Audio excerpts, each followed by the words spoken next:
Seja mais uma vez bem-vindo ao canal para mais um estudo da Palavra de Deus. Hoje nós vamos estudar a lição 3 da Escola Bíblica Dominical. A lição 3 tem como tema a sutileza da imoralidade sexual.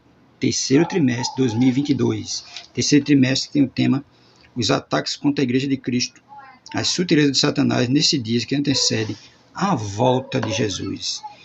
A lição ela tem sua leitura bíblica em classe, 1 Coríntios capítulo 6, do versículo 15 ao 20, Romanos capítulo 1, do versículo 26 ao 28.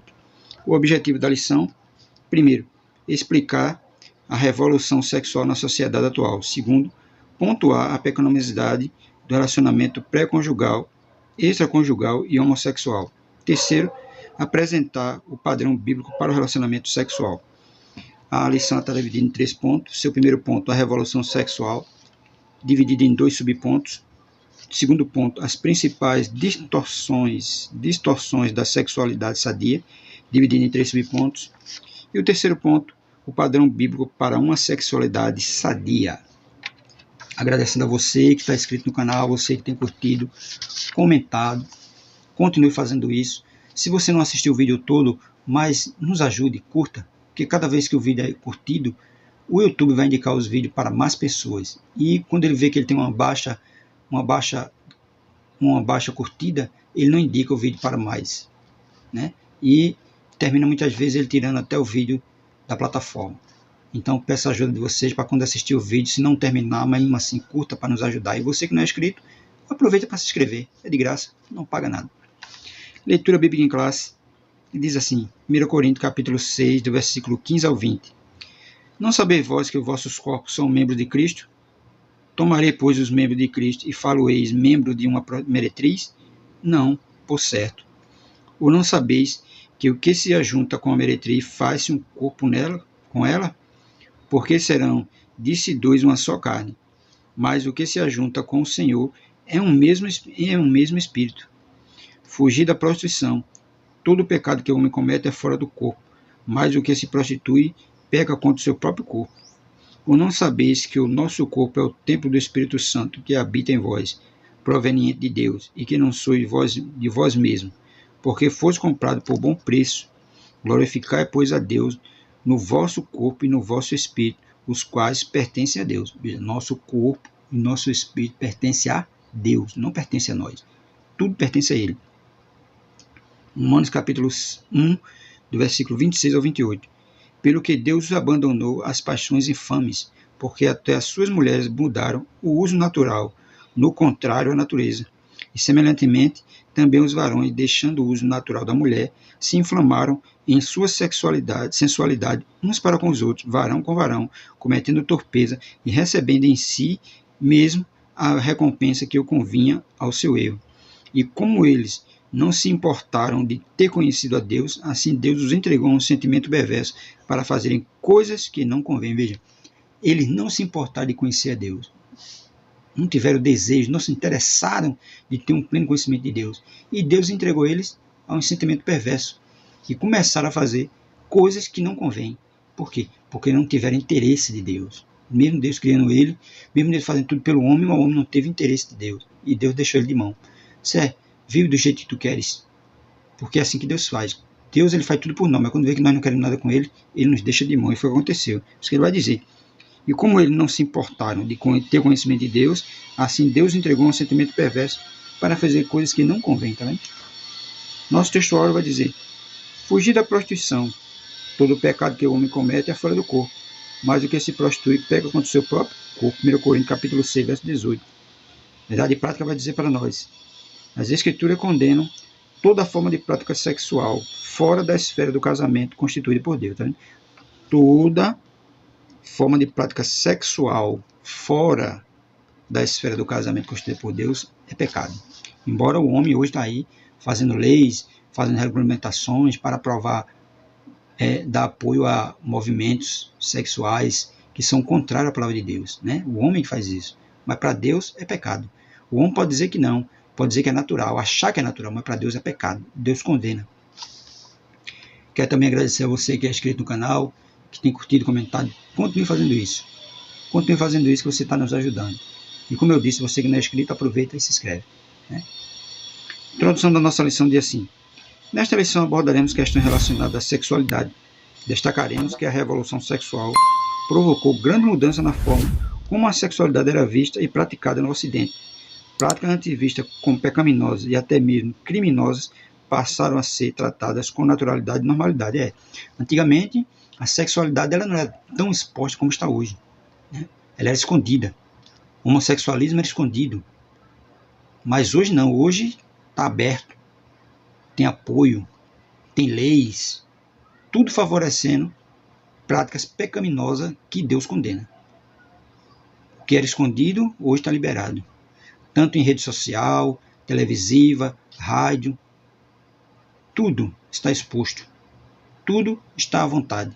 Porque o homem acha que isso é uma coisa natural, mas para Deus não é. Aí diz mais. Por exemplo, o sexo antes do casamento e entre pessoas solteiras, que era visto como fornicação, passou a ser uma prática cada vez mais aceita e tolerada. Porque antigamente, quando o rapaz conhecia uma namorada, ele não praticava o sexo antes do casamento.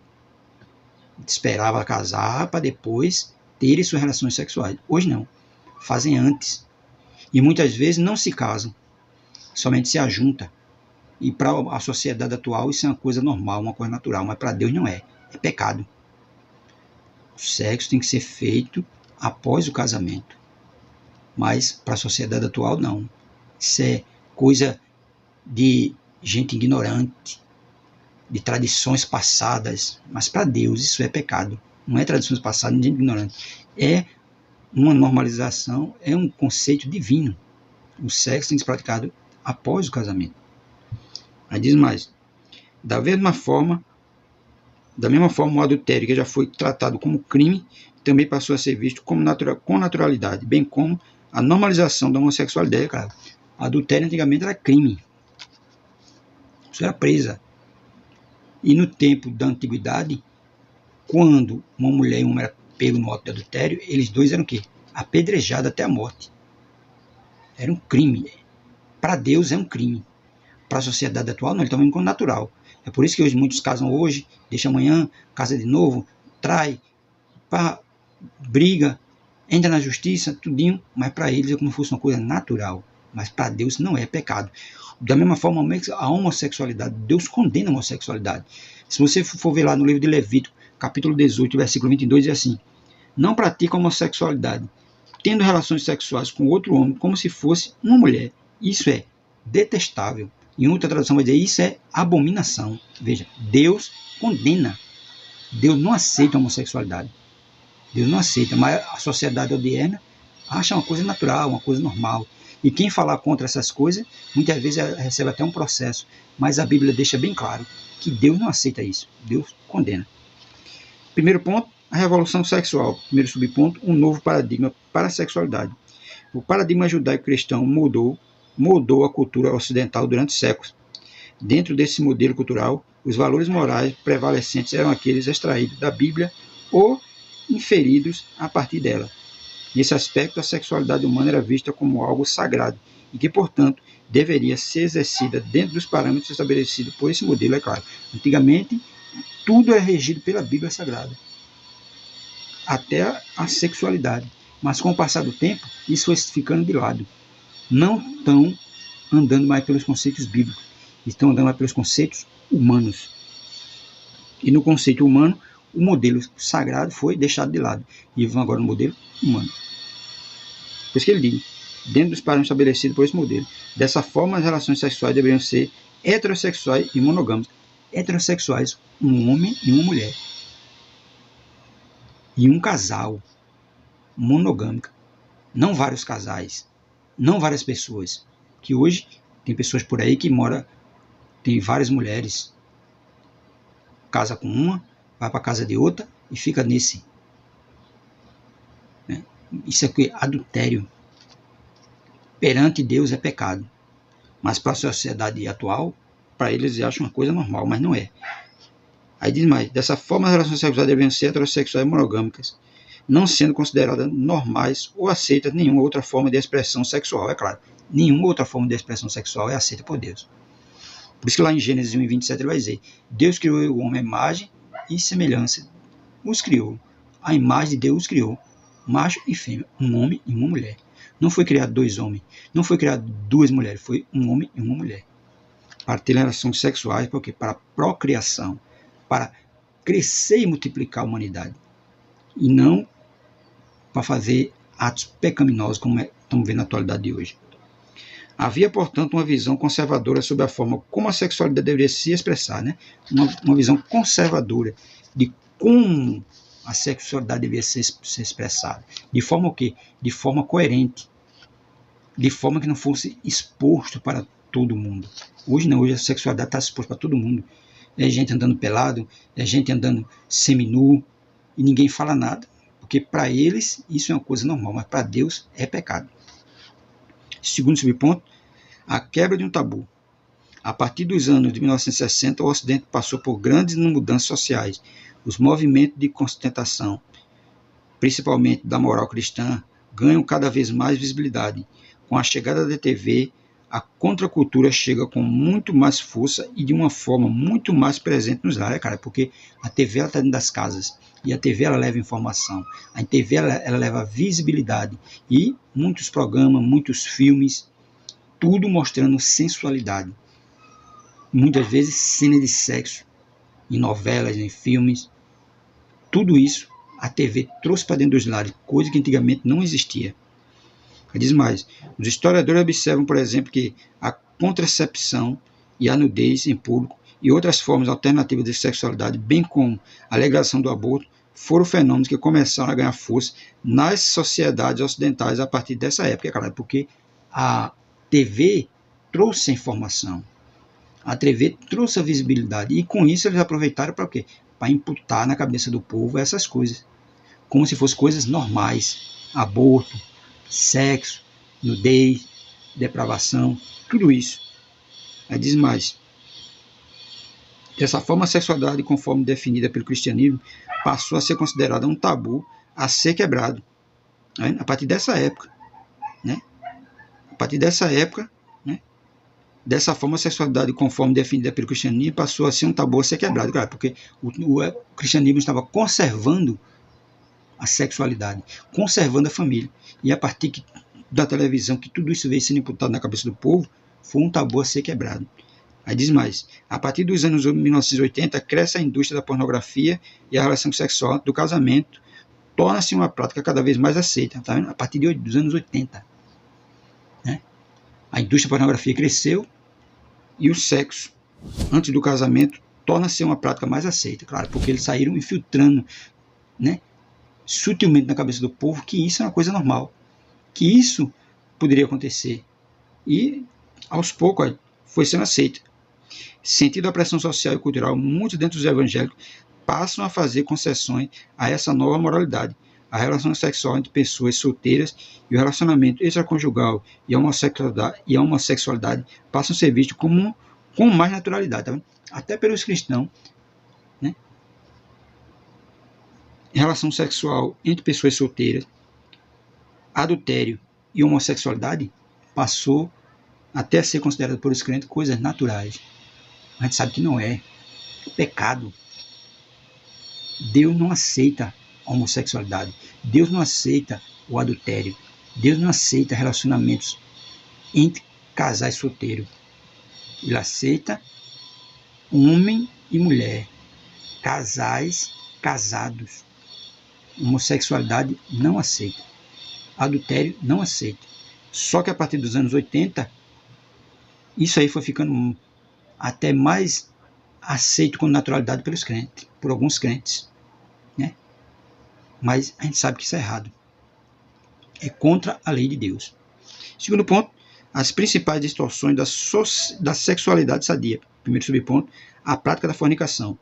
No contexto evangélico, o termo fornicação passou a ser entendido como uma prática não aceita e reprovável do sexo antes do casamento, realizada por pessoas solteiras. Contudo, o termo grego usado no Novo Testamento, porneia, que dá origem às palavras já cunhadas na língua portuguesa, como pornô, pornografia, etc., possui um sentido muito mais amplo. Significa qualquer tipo de ato sexual considerado pecaminoso, incluindo adultério, prostituição, impureza e fornicação. Tá vendo? Tudo isso é pecado. Tudo isso é pecado. Né? E a prática de sexo entre pessoas solteiras antes do casamento, pecado. Na verdade, Porneia classifica as palavras prostituição e fornicação como sinônimas. Em 1 Coríntios, capítulo 6, verso 18, Paulo usa o termo com o sentido de fornicação e prostituição, considerando como prática pecaminosa e extremamente maléfica para a vida cristã, é claro. É uma prática pecaminosa e maléfica para a vida cristã. E como é que pode duas pessoas crentes solteiras estar tendo relações sexuais antes do casamento? Sabendo que isso é pecado. Sabendo que isso vai levar para o inferno. Então, é uma coisa extremamente maléfica para a vida cristã. Não pode acontecer. Tem que primeiro se casar para depois ter relações sexuais. Segundo subponto, o adultério. Não é crime, mas é pecado. O adultério já foi considerado crime pela legislação brasileira, até a revogação da lei que o regulamentava. Hoje não é considerado mais um crime. Contudo, à luz da Bíblia, não deixou de ser um pecado. Tá vendo? Ele pode não ser crime para a sociedade, mas para Deus é pecado. Para Deus é um crime. E quem pratica vai ser punido por isso. A Bíblia Sagrada reprova veementemente a prática do adultério. Quando o rei Davi adulterou com Batseba, o profeta Natã, a mando de Deus, condenou de forma dura seu ato pecaminoso, 2 Samuel capítulo 11, versículo 1 a 5, e 2 Samuel capítulo 12, versículo 9 e 10. Na literatura sapiencial, especialmente os provérbios rejeitam as advertências, né?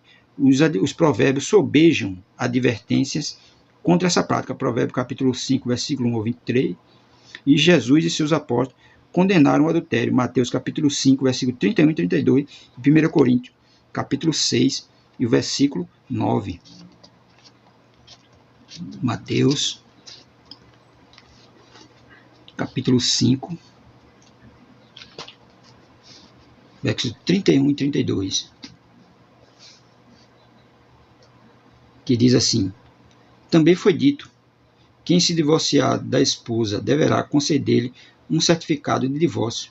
Eu, porém, lhes digo que quem se divorciar da esposa, exceto por imoralidade, a fazer cometer adultério, e quem se casa com uma mulher divorciada também comete adultério. Veja, o camarada deixou a mulher do nada, aí vem outro e se casa com ela, está tudo dois adultério, porque não houve nada. Ele só pode deixar a mulher se houve alguma traição, mas se não houve, está todos dois em adultério. E Jesus condenou que não pode deixar a mulher por nada. E se ele deixar a mulher dele casar com outra, está em adultério também. Todo mundo é adultério. Jesus condena o adultério, não aceita. Terceiro subponto, homossexualidade, uma contradição da ordem natural. Os cristãos que têm na Bíblia sua única regra de fé compreendem a homossexualidade como um comportamento adquirido e não como um determinismo biológico, é claro. Não é uma coisa que vem hereditariamente. Não é um genes passado de pai para filho, de mãe, não. É um comportamento adquirido. Ninguém nasce homossexual. Ele passa a ser homossexual com o tempo, porque ele deseja ser homossexual. Ele não é homossexual de nascença. Ele deseja. É um comportamento adquirido. Por isso que ele diz, não como um determinismo biológico. Não há nenhum dado científico confiável que diga que a homossexualidade seja genética. Tá vendo? Não é um caso genético. É um caso de querer. Ele adquire, ele sente o desejo de querer ser homossexual. Em outras palavras, não há como dizer que alguém nasce homossexual. A homossexualidade é um comportamento adquirido e vários fatores fazem parte desse processo. Por exemplo, o caso dos gêmeos idênticos comprova isso.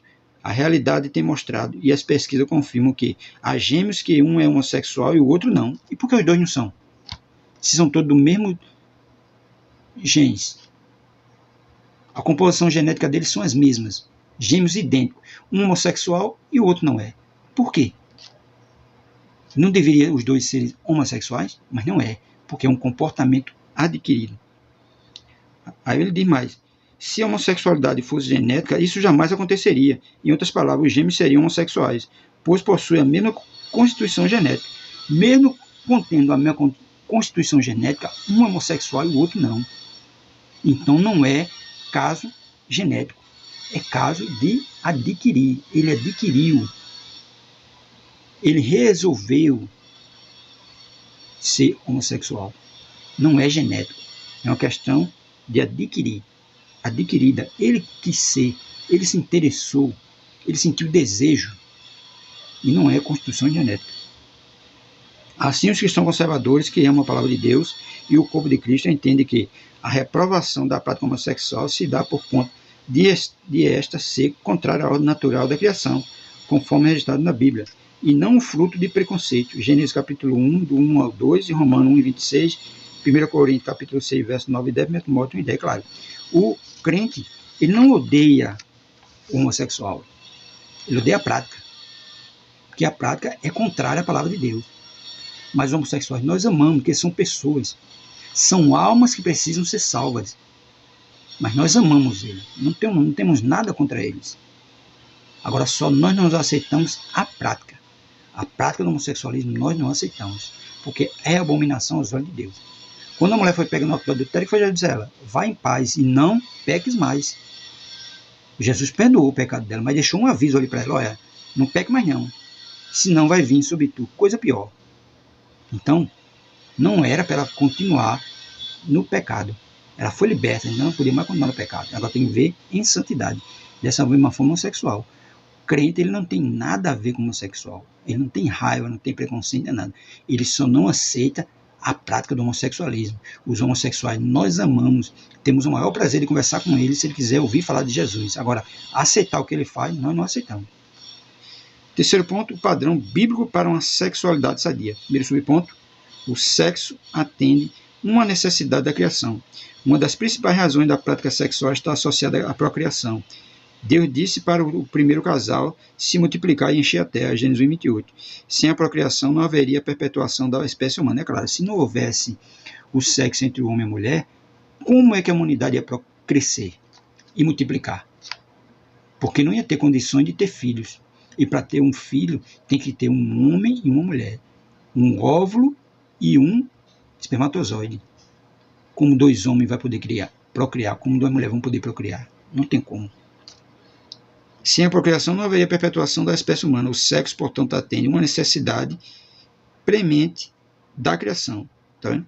Ele atende uma necessidade da criação, em forma de quê? De procriação, multiplicação da espécie. Segundo subponto, o sexo como contemplação e satisfação. Além da procriação, o sexo deve atender à necessidade de completação e satisfação. A Bíblia não condena a prática sexual quando ela é experienciada dentro do limite que o Criador estipulou, o casamento, Mateus capítulo 19, verso 5. A maneira que o Criador deixou para guardar o casal contra as suas mais diferentes formas de impureza, como a fornicação, o adultério, a homossexualidade, foi o sexo praticado dentro da esfera do casamento monogâmico e heterossexual. É isso aí. O padrão é esse.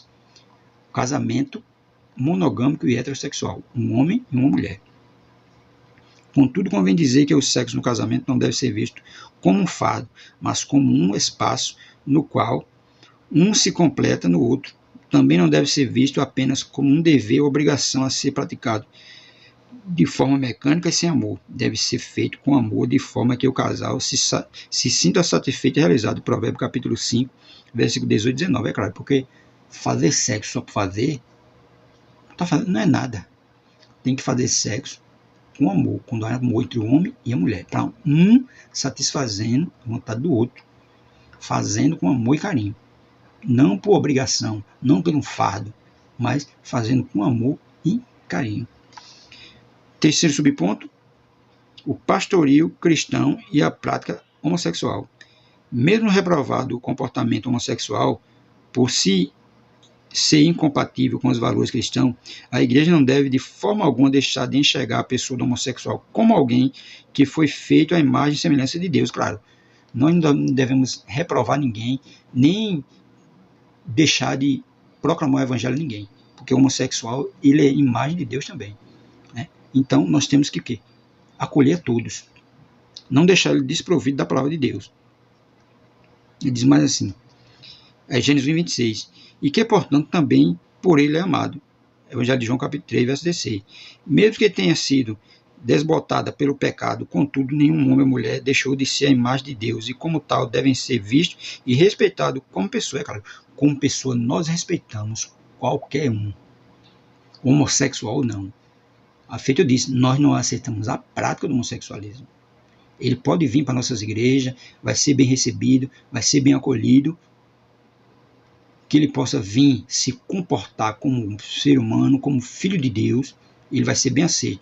Agora, se ele vir para querer afrontar e para querer ficar lá de uma forma diferente, claro que isso não vai ser aceito, isso vai ser reprovado. Mas se ele vier com respeito, com reverência à casa do Senhor, ele sempre será bem aceito e bem acolhido por todos.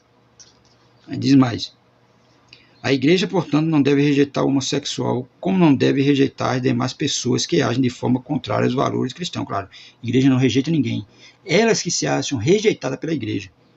Todavia, por acreditar que a homossexualidade deve ser vista como comportamento adquirido e que, como prática, se afasta daquilo que preceitua a Bíblia sobre a correta expressão da sexualidade, ensina e ordena o abandono e a abstinência da prática por parte daqueles que se convertem à fé cristã, a igreja crê e defende que qualquer forma de expressão sexual fora do casamento ou praticada por pessoas do mesmo sexo é mostrada na escritura como pecaminosa, é claro. A gente sabe que homossexualismo, adultério, sexo antes do casamento, tudo são práticas pecaminosas. Mas não é por isso que a gente vai rejeitar as pessoas. Não, nós não rejeitamos. Eles é que se sentem rejeitados pela igreja. Muitas vezes não querem vir nem para a igreja. Às vezes são convidados e não querem, porque se acham rejeitados. Mas se eles vierem, com certeza serão sempre bem acolhidos. Porque o intuito da igreja é esse, acolher a todos. É as pessoas que muitas vezes se acham rejeitadas pela igreja, mas elas podem vir tranquilamente, que nós sempre receberemos elas bem. Por outro lado, acredita que o evangelho é poderoso para transformar todo o que crê em Jesus como Salvador, e isso inclui os homossexuais, é claro. Se ele crê em Jesus, colocar toda a fé nele em Cristo, com certeza ele vai ser transformado, mas isso só depende dele, não depende da igreja, só depende dele. Para concluir, vai dizer: nesta lição aprendemos sobre três dos principais desvios do modelo de sexualidade bíblica: a fornicação, o adultério e a homossexualidade. Essas práticas pecaminosas têm ganhado cada vez mais espaço na sociedade nas últimas décadas. Muitos crentes têm negado o ensino bíblico e também se rendido a essa sutileza pecaminosa. Qualquer prática sexual fora do modelo bíblico traz consequências morais e espirituais. Deus quer que vivamos o sexo no padrão por ele estabelecido, o que de fato vai nos fazer realizados e planificados, é claro. Hoje muitos crentes têm apoiado aí a homossexualidade, abrindo até igrejas para homossexuais, sabendo que isso está errado. Mas isso aí é de cada um. Deus é quem julga, nós não podemos julgar ninguém. O que nós devemos fazer é acolher os homossexuais quando ele vem até nós, acolher aqueles que caíram em adultério, acolher aqueles que praticaram sexo antes do casamento, porque o amor de Deus é para todos. Ele não deixa ninguém de fora. Só cabe ao homem vir até ele. Ele mesmo diz: vinde a mim todos vós que estáis cansados e oprimidos, e eu vos aliviarei. Mateus 11, 28. Então o que cabe ao homem fazer é isso: vir até ele. E com certeza será bem acolhido. Agora, a gente só não vai fazer o quê? Apoiar essas práticas pecaminosas. Né? A prática do pecado nós não apoiamos. Nós rejeitamos. E a Bíblia condena. Que nós possamos ter sempre em mente: chegou um homossexual na nossa igreja, que nós possamos receber ele bem, da forma que ele merece, da forma que ele tem que ser tratado. Amém?